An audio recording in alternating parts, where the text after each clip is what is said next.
Bismillah ar-Rahman ar-Rahim. Assalamu alaikum. Welcome back. This is News and Views right here on Salam Media. We are now going to be joined by Miriam Mangera to talk about justice for Nasreen. This was the tragic killing of Nasreen from Emmarentia in Johannesburg. And Miriam Mangera is the national coordinator of the National Shelter Movement, and she is also a very strong, uh, lends a very strong voice to the GBV Action Coalition. And of course, it is very, very ironical and very sad indeed that we're having to deal with this issue, an issue of femicide in these 16 days of obviously no violence against women and girls or women and children. I'm so saddened, and with a very, very heavy heart, we are joined by Miriam Mangera to talk about this, obviously, this activism, this protest that's going to be happening, and just issues around GBV. We kind of often think that we as a Muslim community are not touched by these issues. The sad reality is we are like any and every other community out there, regardless of color, creed, nationality, or religion. We are all humans and we all get impacted and affected in some way or the other. And this issue is huge in our community as well, the issue regarding substance abuse. And this, in fact, sadly, is what led to the killing of this beautiful young woman, Nasreen Fakira Kaji. Maryam Mangera, assalamu alaikum. Welcome to the program. Walaikum salam, Julie. Thank you for having me. Lovely to have you on the show. Now, I need to start right at the beginning and ask about your work as a national coordinator for the National Shelter Movement. Tell us about it and how long you've been involved. Jazakallah. So the National Shelter Movement is almost 14 years old. We are the umbrella body for gender-based violence shelters across the country. We also have a dedicated 24-hour helpline to help women in need to have them move to places of safety. We give GBV advice. Unfortunately, our line is not a counseling line, but we do have partnerships with other organizations that offer counseling, and obviously the shelters where we move women and their children to also offer psychosocial support. Okay, so how widespread is this issue within our community? Now, obviously, because this is a Muslim radio station, Islamic radio station, we sometimes forget that we have these very glaring issues. And I'm kind of wondering, is enough focus being highlighted on these issues? What are we as a community collectively doing to try and, purge our community of all of these ills and evils of society? Alhamdulillah, regarding charitable organizations, there's plenty of those within our community, and we do sterling work.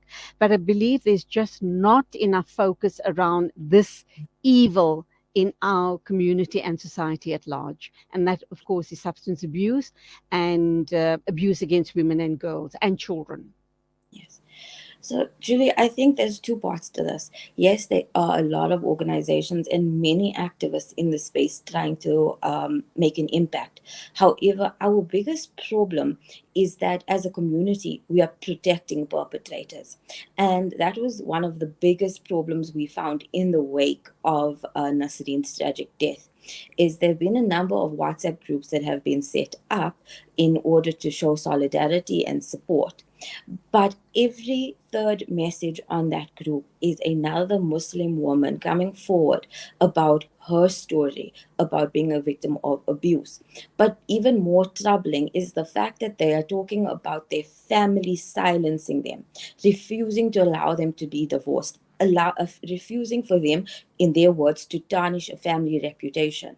How many more Nisreen Kajis are we going to bury before our community realizes that we are the problem? When we protect these perpetrators in our communities, we are allowing this culture of abuse to fester, and we are teaching our children that it is okay to be violent towards our women and children. This is not acceptable, and this is especially not what the Quran and the Prophet ﷺ has taught us. We need to start doing better. Families often find themselves feeling very helpless and hopeless in a situation like this, where a loved one is violent, has violent tendencies, have anger issues, is probably also abusing substances, which exacerbates the situation, obviously, and they do feel pretty helpless. What is, you've been working long and hard, with these organizations, uplifting women, supporting women, sheltering them, and trying to get their lives back together again. Where is and what is the missing link? What do we need to do to keep our girls and women safe? And of course, on the opposite end of the spectrum is that our men and boys need help as well. It's good, it's just not good enough to take the women out of that situation. Perhaps, yes, you're taking them to a place of safety, you help heal them and then start a different life, but we're still leaving the men and boys in the same situation that they've been in, and they're going to go on and perpetrate the same violence in the next relationship that they get into. Absolutely. So, what you've touched on is very important. Um, we as a community need to unlearn what we've been taught. I think that's the first step, whether it's women or men. Because remember, there are women that protect men just as much as men protect men. So, everybody has to unlearn that violence is unacceptable. The second thing is that, yes, it is. An as a response, we move women out into places of safety and men stay in the house. That is also something as a society we need to relook at, because the government spends on average 79 rand per day for one woman and her children living in a shelter for safety. However, if a man is arrested, the perpetrator in jail, the government spends 350 rand per day on the Sure. perpetrator. So we need to refocus how we actually address GBV. We need to focus on support and psychosocial support and empowerment for women, but at the same time, women shouldn't be the ones that are being removed from their homes and placed into shelters. Men need to be removed from those places, and they need to be put into rehabilitation centers. They need to go through strong anger management programs. They need behavioral change mechanisms to show them that this is not how it's supposed to be done. And at the same time, we need to stop opposing good curriculum like the CSE that was implemented 2 years ago by the Department of Education. It is not teaching children about sex. There is 100 different other topics and child appropriate topics in there that will help our children become better members of our society. From a young age, they get taught about bodily autonomy and consent. That is why our nieces are falling prey to uncles and grandfathers as victims of sexual violence, because they don't know about about bodily autonomy. So, as a community, we need to help defend these women and children by making sure that everybody is educated on this topic and they know. And imams also need to come to the party. There's countless hadith and quotes from the Quran that they can use in their sermons to guide their jamaats. It's time we start focusing on that and not how many women are covering their heads. We're a very insular looking community. We like to keep our business and our personal affairs to ourselves. Like you've said, we sweep a lot of things under the carpet. Do you think that it's going to make a bigger difference and try and readopt the issue around the entire village raising the child, rather than having become so insular over the past few years?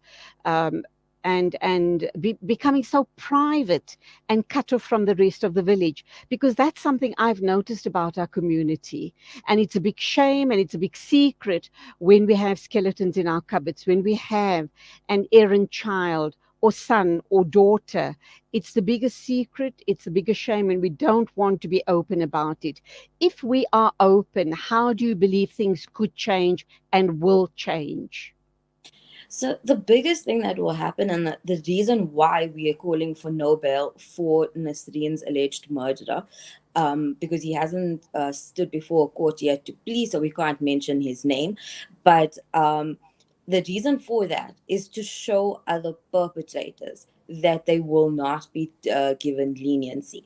So, in the same way, if you stand up towards perpetrators in your family, it will let others know that it's not okay and you will not tolerate it. But I also need to raise one very important aspect. There has been amendments to the Domestic Violence Act, which came into effect on the 1st of July 2022. So if you harbor perpetrators in your family, if you know that a man has been abusive, that he sexually assaulted a child, and you do not speak up, the amendments say that you too can face jail time. So I think that that should be the because people don't see it as their duty, now that you have a legal obligation, I'm hoping that people will start standing up for their neighbors, for their nieces, for their sisters, for their mothers, and help. And just by speaking up, you can help, because then the right kind of help can be brought to those victims, and then they can become survivors and thrivers within our community, and we can build a stronger community and network. When we silence victims, we are weakening ourselves as a community. Let's talk about obviously this initiative regarding the killing of Nasreen. What is it that you're expecting from the community?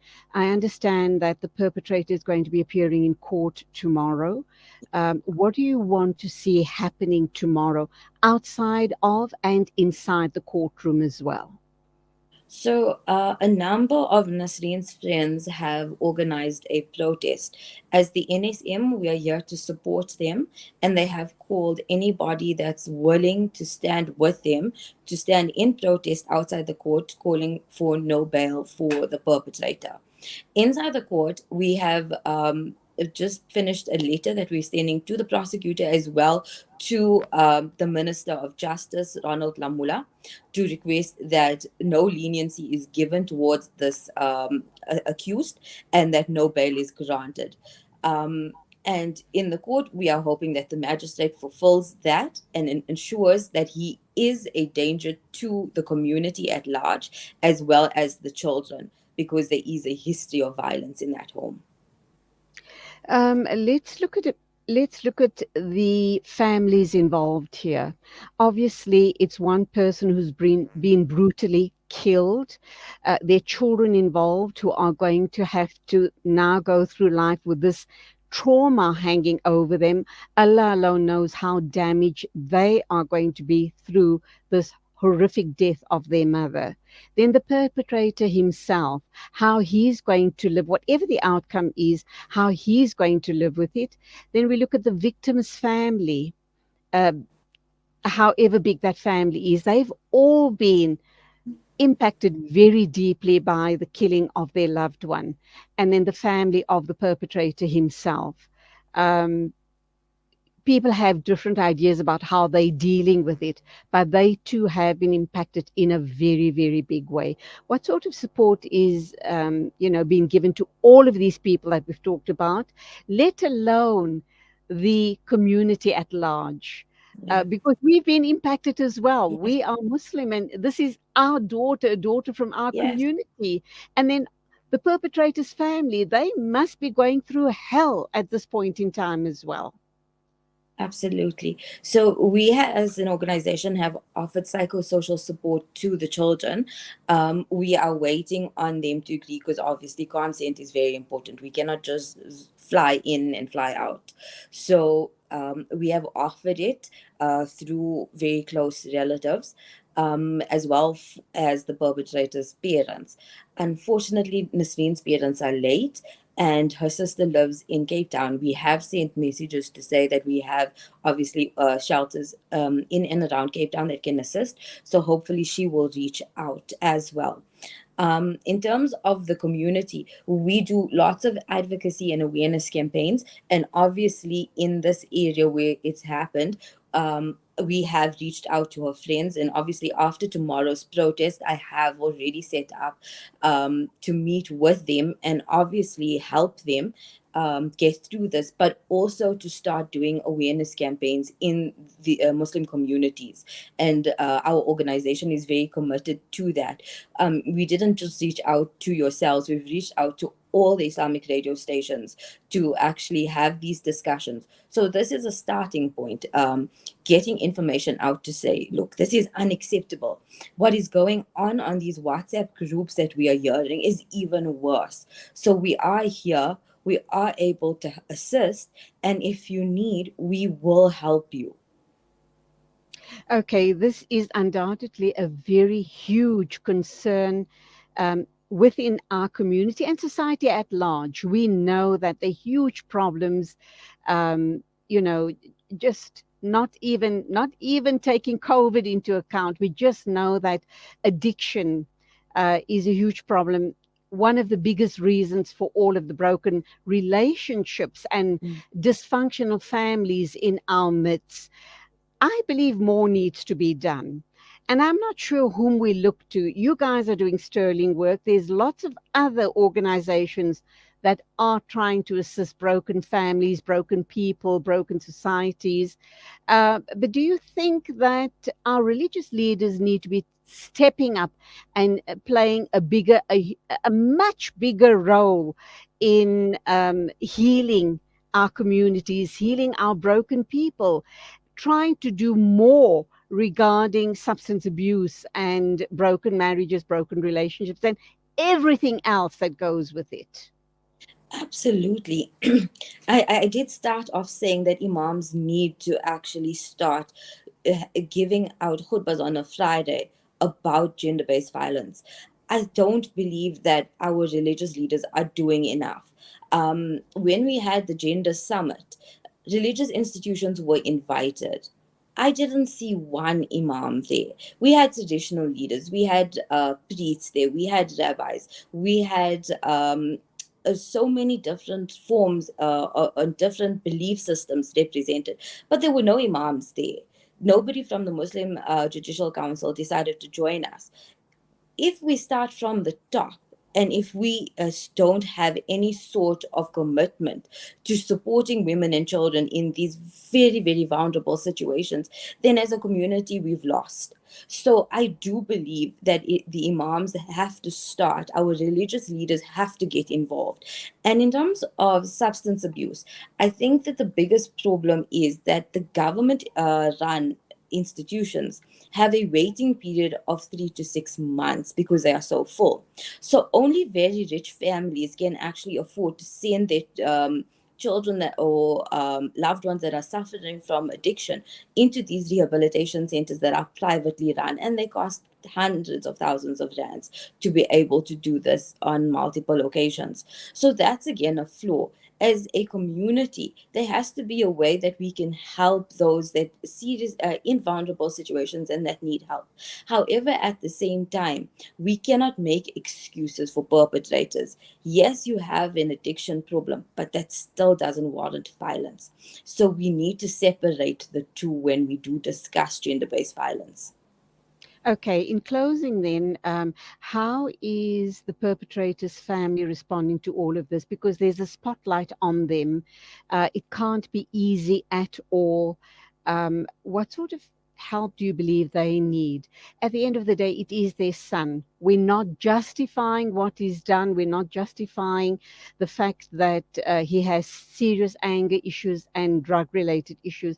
But the fact of the matter is that they too, the parents and his extended family, I should imagine, are as traumatized as the rest of us. What do we say to them? Have they reached out, or are they just wanting to be left alone and their privacy to be respected? At this point, I think they just want their privacy respected because we have offered psychosocial support to them. They haven't gotten back into contact, but we will always be here. I'm sure that it's very shocking for them and they are very traumatized by everything that's happened. However, we do need to recognize they were very aware of his violence at the same time. We are not blaming them, and that is why we are offering them support. But I think that in a time like this, maybe we do need them to speak out and actually tell other families that are harboring perpetrators why it was that they didn't do anything about it. But now that they have their grandchildren with them, how they are willing to do things to protect those children as a story of success, even though it had such a tragic and brutal way for us to get to this point. They can actually start becoming very strong advocates against GBV if they would join the fight. And that's where we leave it. Thank you indeed for the sterling work you guys are doing, Miriam Mangera, involved with GBV issues. And of course, let's just put that out again. You are the national coordinator of the national shelter movement. Let's hope that this makes the rest of our community wake up, realize what's going down, and start forming the necessary support structures to help our loved ones, the broken people, and those that will be abused going forward, inshallah. Thank you indeed. Um, Keep up the sterling work, and undoubtedly, we will be talking in the future to get an update on what is, in fact, happening with this court case. You go well. Thank you, Julie. Can I just plug in the contact number for anybody that needs shelters? Absolutely. Thank you. So it's a toll-free number. It's 0800 001 005. We have trained social workers there to assist moving anyone that needs shelter. Jazakallah. Very quickly, what's the process? For example, if I believe I'm being abused and I need to be in a shelter, how long will they shelter me? What do I need to do? How do I qualify to be there in terms of criteria? Um, I wouldn't know where and how to start. Okay, so you would call the helpline on 0800 001 005. The social worker will then ask you a series of questions to understand your situation. And depending on the province you in, if you in Gauteng, Western Cape, Eastern Cape, or KZN, we will immediately have an Uber come and collect you. If you're in any of the other provinces, because Uber doesn't operate there, we will get SAPs to come and get you or have you get to the closest SAPs. And then you will be transported to a shelter. At the shelter, there's an intake process. So it's basically like any contract when you're moving into a place to rent. So you would go through the contract with the intake social worker and they would set you up. You would learn all of the rules of the shelter. And then once you are there, you will have individual psychosocial support sessions. You'll have group counseling. There's economic empowerment programs. We help women to put together CVs and look for employment. You get fed 3 times a day. You have a place to stay if a woman comes with children. We will then contact their current school to let them know that they will be attending a new school. We have contacts with all of the schools in the areas where the shelters are set up. So we will have the child enrolled there. If they are not school going age yet, we do have ECD programs within the shelters to assist those kids and also have basic counseling sessions with them just to help them through. And then it usually runs between 3 or 4 and 6 months, depending on how long the woman needs or the client. And if she needs longer, then from a month to month, we would sign new contracts until she's able to be out on herself on her own. If at the end of the period she does choose to go back to her husband, we would then have mediation sessions with her and the husband. And when she leaves, the social worker will continue to contact her to make sure everything is okay. It would start off like bi-weekly and then monthly and then once every 6 months. Okay, Miriam, it was wonderful talking with you. Thank you indeed. Go well and continue doing the amazing work you guys are doing. Shukran very She's much. Assalamu alaikum to you. like, That was Miriam Mangera. She is the national coordinator of the National Shelter Movement, talking about the horrific killing in Emmarentia this past week. And of course, they are asking for justice for Nasreen. It is exactly 8:51 a.m. News and views on Salam Media. In a minute or two, we'll be joined by the president of Sahuk. That, of course, is Shaheen Isup.